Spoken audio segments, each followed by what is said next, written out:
Enchantée, je m'appelle Alexandra Moll. Je suis responsable d'une équipe de chefs de projet digitaux dans une enseigne, un groupement de pharmacie qui s'appelle Aprium Pharmacie.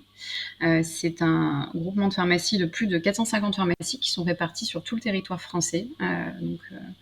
Une enseigne que vous avez peut-être vu passer au détour de chez vous. Et on a monté il y a plus de 5 ans maintenant un programme de fidélité avec donc Aquitem qui s'appelle la carte à plus, qui est un programme qui est très plébiscité et une très belle réussite chez nous et qui aujourd'hui compte plus d'1 200 000 clients encartés sur tout le territoire français. C'est un programme qui est classique, comme on a pu voir un petit peu dans la présentation. C'est 1 euro d'achat égale 10 points. Lorsque j'ai fait 100 euros d'achat, 1000 points, j'ai un bon d'achat de 5 euros que je peux venir utiliser soit en pharmacie, au comptoir, soit sur les sites internet. Et les programmes de fidélité en pharmacie sont des programmes qui ne portent que sur des produits de parapharmacie. La loi interdit de faire tout programme de fidélité sur des médicaments, bien entendu. Voilà pour la petite présentation. J'ai trouvé la présentation très intéressante. J'ai fait ma bonne élève, j'ai pris plein de petites notes. Il y a un premier point qui a été présenté par Jean-François qui fait très écho chez nous sur le groupement de pharmacie, c'est le lien émotionnel avec le client, le fait que la clé d'une vraie fidélité, c'est le lien émotionnel avec le client. La pharmacie, c'est très particulier parce que c'est le professionnel de santé du coin de la rue. C'est pas comme le médecin. On prend pas rendez-vous, on y va et on a un professionnel de santé au coin de la rue. Et c'est une relation qui est très particulière, qui est très différente de tous les autres types de commerces qu'on peut avoir au coin de la rue, entre guillemets. Et on le voit, nous, ça nous fait rire et à la fois plaisir. C'est quand on envoie le 1er de l'an une newsletter pour dire bonne année.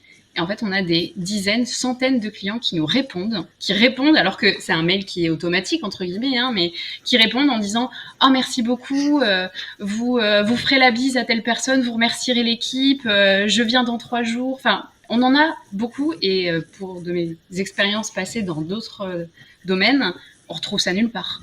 C'est que dans la pharmacie. Donc le lien que créent les équipes avec les clients, il est essentiel et c'est ça qui travaille la fidélité.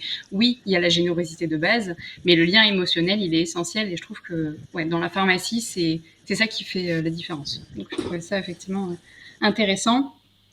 Et après, pour faire un peu écho à ce que disait effectivement Juliette, qui est très vrai, c'est que le programme de fidélité, il doit évoluer en permanence et nous, on le ressent si on pourrait s'arrêter à une générosité de base qui tourne, entre guillemets.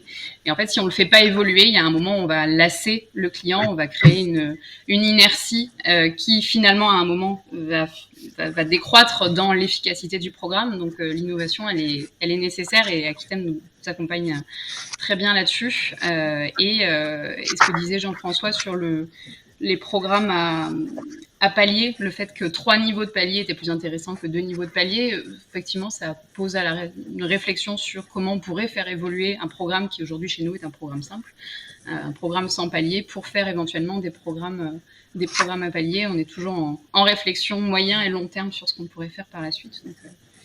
Donc ça, c'est un point qui était intéressant. Moi, j'étais surprise de la conclusion de l'étude de Juliette sur le fait que finalement, le programme mère-fille, qui est explicitement dit comme étant un programme mère-fille, pas un programme foyer, c'est pas forcément un gagnant, c'est pas forcément une stratégie gagnante. Je m'attendais pas à ce que la conclusion ce soit ça. Donc c'est très intéressant. Chez nous, dans la pharmacie, c'est un sujet qui est essentiel puisque par rapport à d'autres commerces comme Sephora, où je pense qu'il y a peut-être dans le foyer, il y a une personne en particulier qui se rend beaucoup chez Sephora. Dans la pharmacie, c'est tout le foyer qui va dans la pharmacie. Un positionnement, c'est que c'est beaucoup la femme qui fait les achats en pharmacie, même pour le mari, même pour les enfants. La femme porte beaucoup cette responsabilité-là. Mais malgré tout, elle achète pour son mari, pour ses enfants, pour ses parents, souvent aussi. Donc le sujet du foyer, au-delà du mère-fille, du coup, je trouve qu'il est hyper intéressant. Est-ce qu'il y a une approche, alors il y a l'approche au niveau du discours, mais peut-être même au niveau de la mécanique qui peut être réfléchie mécanique de fidélité pour prendre en compte cette notion de foyer, alors avec des problématiques déjà techniques, même de données qui est essentielle, mais qui est très intéressante. C'est aujourd'hui c'est un programme de fidélité qui est nominatif, mais en réalité les pharmaciens nous le disent. Quand madame vient avec sa carte de fidélité, elle vient pour acheter les produits pour son mari, pour son fils, pour sa mère, etc. Enfin, c'est vraiment la carte, en réalité, c'est beaucoup la carte du foyer. Donc effectivement, peut-être que sachant ça, on pourrait en faire quelque chose au niveau du programme. Et sur la partie du baromètre de la fidélité, alors, nous, les chiffres sont plutôt cohérents par rapport à ce qu'on observe sur la partie, la manière dont les clients aiment souscrire au programme. Je pense que nous, c'est même plus élevé que les chiffres qui ont été donnés, c'est-à-dire 48% préfèrent que ce soit collecté par le personnel. Nous, il y a le lien au comptoir, il est essentiel. Le temps passé au comptoir, il est plus élevé que le temps passé en caisse dans un commerce classique, puisqu'il y a du conseil associé. Donc, le fait que la personne préfère donner ses informations personnelles chez nous, c'est le pharmacien ou le préparateur. Je pense que nous, c'est encore plus élevé que ça, mais oui, complètement, on a une typologie de client qui préférera grandement donner les informations, sachant que nous, en pharmacie, on donne déjà énormément d'informations personnelles sensibles au comptoir.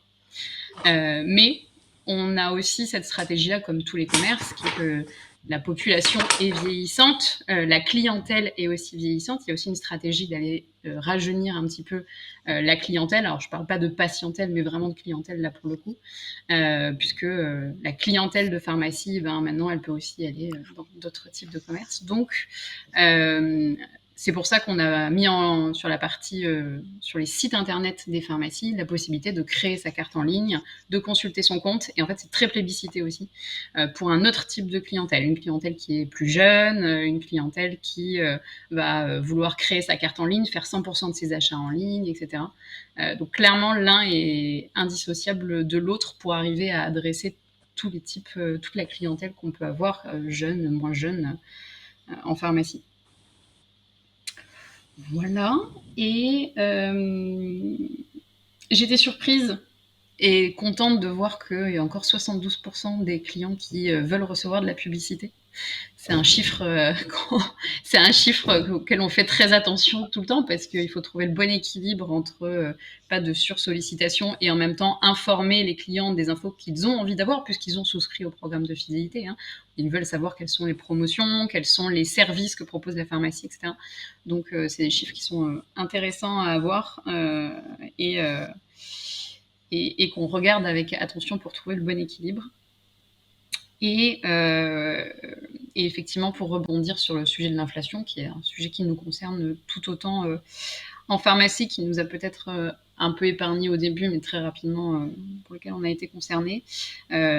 Effectivement, depuis que l'inflation se fait sentir, on sent que ce que les pharmaciens nous remontent, l'encartage est plus facile. En tout cas, est-ce que vous voulez la carte, le oui vient beaucoup plus facilement parce que les clients sont plus à la recherche d'avantages monétaires au niveau grâce à la fidélité et le taux d'utilisation des bons d'achat augmente aussi. C'est-à-dire que comme tout le système des bons d'achat, il y a ce qu'on appelle un taux de casse, c'est-à-dire une part des clients qui n'utilisent pas leurs bons d'achat.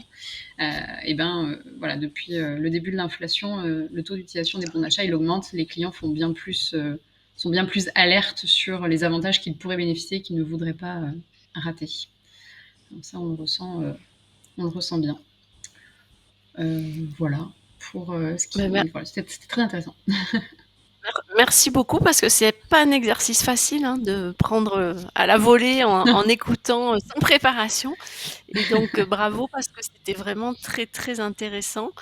Et d'ailleurs, je ne sais pas sur quel sujet travailleront les étudiants de Juliette l'an prochain, mais si vous avez des idées de sujets à tester sur des consommateurs, sur des programmes tribus, familles, etc., je pense que voilà, Michael et Juliette pourront étudier le fait de mettre un groupe d'étudiants si ça rentre Dans leur Eh emploi ben du oui, temps, voilà. ok, ce sera à réfléchir effectivement. Voilà, donc on pourrait rester en contact. Voilà, mais je vais remercier on est dans les timings, on est vraiment très, très bien, puisqu'on est juste un peu avant midi. Donc je voudrais remercier, tout le monde, vous donner rendez-vous alors l'an prochain ou avant s'il y a des échanges, il faut pas hésiter à se manifester justement, à suggérer des questions pour le baromètre, des sujets de recherche, voilà, ne pas hésiter.